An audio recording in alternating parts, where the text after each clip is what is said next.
दोस्तों iPhone users के लिए एक नया फीचर आने जा रहा है जो कि कॉल स्क्रीन का फीचर होगा, जिसके अंदर कॉलर से आप आस्क कर सकते हो कि भैया किस लिए कॉल कर रहे हो मुझको। दरअसल iOS 26 के अंदर ये अपडेट की जाएगी, जहाँ पर अननोन नंबर से जब कॉल आएगी तो वहाँ पर उसको पहले रोबोट एक वॉइस में पूछेगा भैया किस लिए कॉल किया है, क्या नाम है तुम्हारा। तो इस तरीके से आप स्पैम कॉलर को ब्लॉक कर सकते हो और कॉल उठाना ना उठाना आपके ऊपर है। यहाँ पर आपको फ़ोन की सेटिंग के अंदर स्क्रीन अननोन कॉलर का ऑप्शन मिल जाएगा, जहाँ पर आस्क रीज़न फॉर कॉलिंग ये सिलेक्ट करना होगा और उसके बाद में आपके पास में रियल टाइम में रीज़न पता लग जाएगा कि भैया सामने वाला आपको क्यों कॉल कर रहा है और क्या नाम है उसका, चाहे वो अननोन कॉलर ही क्यों ना हो। और ये जो iOS 26 की अपडेट होने वाली है ये आईफोन 11 से ऊपर सभी को मिलने वाली है। इसी के साथ साथ आईफोन SE सेकेंड जनरेशन को भी ये मिलेगी। दोस्तों PVR इनॉक्स ने इंडिया का सबसे पहला dine in movie theatre Bengaluru के अंदर शुरू कर दिया है,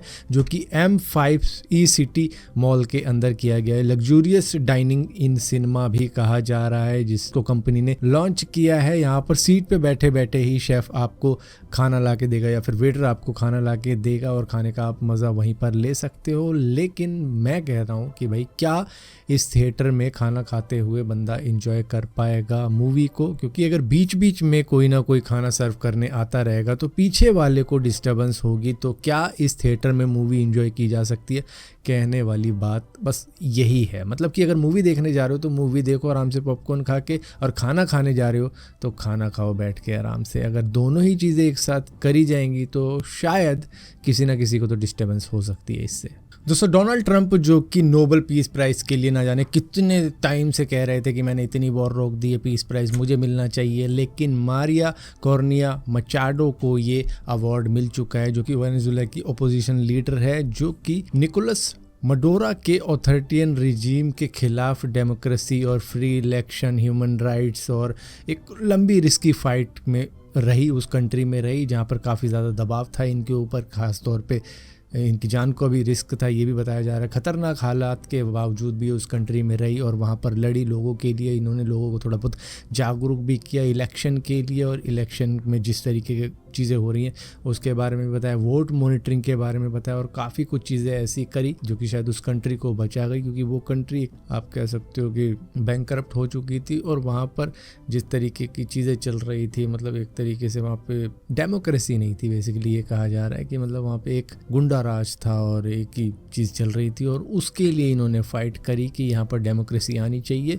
और उसी के लिए अब भी फ़ाइट कर रही हैं, जिसकी वजह से इनको सिलेक्ट किया गया, ना कि डोनाल्ड ट्रंप को सिलेक्ट किया गया। चाहे उन्होंने कितनी ही वॉर रोकी है या नहीं रोकी, पता भी नहीं किसी को कि वॉर उनकी वजह से रुकी है या नहीं रुकी, लेकिन डोनाल्ड ट्रंप को नहीं लिया क्योंकि वो बड़बोले ज़्यादा है और इनका नाम कहीं आ भी नहीं रहा था, लेकिन फिर भी इनको नोबेल पीस प्राइज़ मिला। दोस्तों जैसे कि आपको मालूम है कि चाइना ने रेयर अर्थ मेटल यूएस के लिए बिल्कुल ही ब्लॉक करके रखे हुए हैं, जिसके बाद में वो इंडिया को देने को तो राजी हो चुका है, लेकिन वो इंडिया से गारंटी मांगता है कि आप heavy rare earth metal US को नहीं दोगे या फिर किसी तीसरे देश को एक्सपोर्ट नहीं करोगे। दरअसल चाइना ये लिखित में एश्योरेंस चाहता है कि इसका यूज़ सिर्फ आप डोमेस्टिक यूज़र्स के लिए ही करोगे, और उसके लिए वो इंडियन फर्म से एंड यूज़र सर्टिफिकेट भी मांग रहा है कि भैया वेपन बनाने तक के लिए आप रेयर अर्थ मेटल का यूज़ नहीं करोगे, जिसके बाद में इंडिया ने फ़िलहाल के लिए उनकी डिमांड मानी नहीं है पूरी तरीके से, और इस शिपमेंट को थोड़ा सा डिले करके रखा हुआ है, क्योंकि इंडिया की भी कुछ शर्तें रहेंगी। ये नहीं है कि सिर्फ चाइना की शर्तें रहेंगी, इंडिया भी कुछ इसके अंदर चेंजेस लाएगा।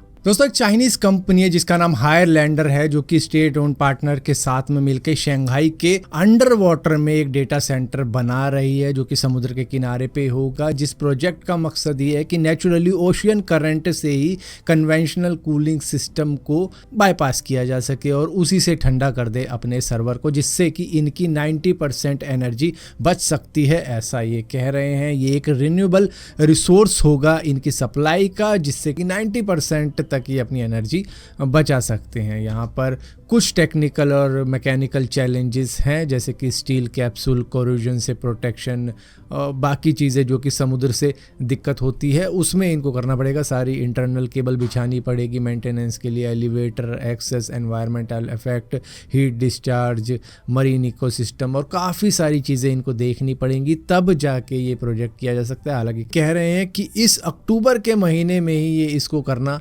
स्टार्ट कर देंगे। दोस्तों पंजाब के मशहूर vegetarian body builder Virendra Singh Ghumman जो कि सिर्फ 42 साल के थे, उनका निधन हो गया है हार्ट अटैक की वजह से। दरअसल अमृतसर के फोर्टिस हॉस्पिटल के अंदर इनका एक ट्रीटमेंट चल रहा था बाइसेप्स का। अब उस ट्रीटमेंट के वक्त में ही इनको 2 अटैक आ जाते हैं, जिसकी वजह से इनकी जान नहीं बचाई जा सकती। ये फिल्मों में भी आ रखे हैं। दरअसल टाइगर 3 में आपने देखा होगा इनको, 2023 में आई थी टाइगर 3, उसके अंदर ये मौजूद थे।